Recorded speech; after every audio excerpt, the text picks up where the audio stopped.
Magandang hapon, update na muna tayo sa lagay na ating panahon ngayong araw ng Tuesday, August 13, 2024. Sa kasalukuyan ay may minomonitor pa nga rin tayong bagyo sa labas ng ating Philippine Area of Responsibility. Ito ay nasa may tropical storm category na may international name na Ampil. Ito ay nasa may layong 1,785 kilometers east-northeast ng extreme Northern Luzon. Yung location ay kaninang alas 3 ng hapon. Etong bagyong ito ay wala namang direktang epekto sa kahit na anong parte ng ating bansa at patuloy nga itong papalayo ng landmass ng ating bansa. Samantalang southwest monsoon naman o habagat, patuloy yung epekto sa may kanlurang bahagi or sa may Luzon area mismo. So asahan natin magiging maulan dahil sa habagat dito sa may Ilocos region, sa may Batanes at Babuyan Islands. Kaya yung ating mga kababayan na inuulan ng mga nakaraang araw pa ay pinag-iingat nga natin sa banta ng mga pagbaha o pagguho ng lupa.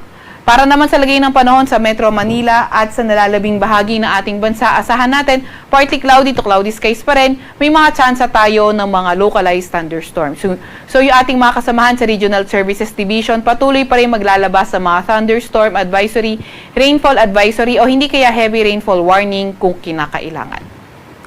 Para naman sa lagay ng panahon, first sa Luzon area, asahan pa nga rin natin maulan, Ilocos region, Batanes at Babuyan Islands dahil pa rin sa southwest monsoon o habagat. Para naman sa Metro Manila at sa nalalabing bahagi ng Luzon, partly cloudy to cloudy skies pa rin, may mga pulupulong pag-ulan, pagkidlat, pagkulog, lalo na tuwing hapon at gabi. Agwat ng temperatura bukas sa Metro Manila, Legazpi at Lawag ay 25 to 32 degrees Celsius. 18 to 22 degrees Celsius sa may Baguio, 25 to 34 degrees Celsius sa may Tugigaraw, 25 to 32 degrees Celsius sa may Legazpi at 23 to 31 degrees Celsius sa may Tagaytay.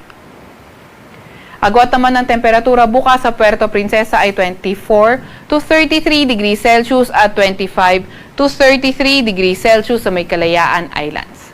For tomorrow, Visayas at Mindanao area, patuloy pa nga rin yung partly cloudy to cloudy skies condition at may mga tsansa ng mga localized thunderstorms lalo na tuwing hapon at gabi.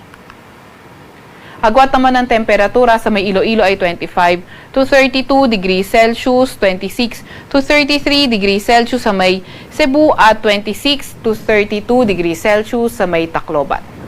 25 to 33 degrees Celsius sa may Cagayan de Oro at Davao at sa may Zamboanga naman ay 24 to 34 degrees Celsius.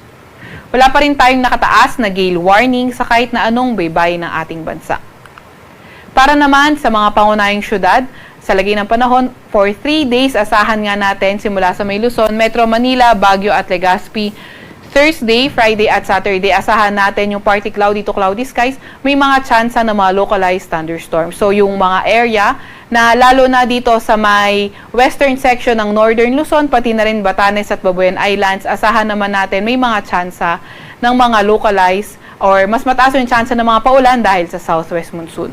Sa Metro Manila, aabot ng 33 degrees Celsius ang maximum temperature, 17 to 23 degrees Celsius sa may Baguio at 25 to 33 degrees Celsius sa may Legazpi.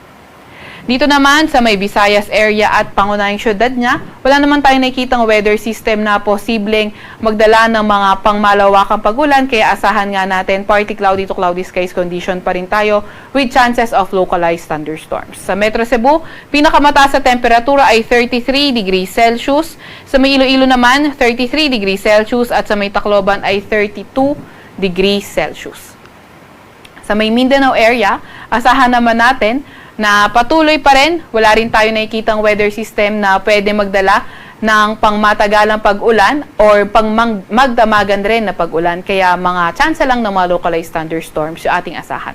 Sa Metro Davao, posibleng umabot ng 33 degrees Celsius ang maximum temperature, 33 degrees Celsius sa may Cagayan de Oro at sa may Zamboanga ay 34 degrees Celsius. Sa Kalakhang, Maynila, ang araw ay lulubog ng 6:20 ng gabi at sisikat bukas ng 5:42 ng umaga.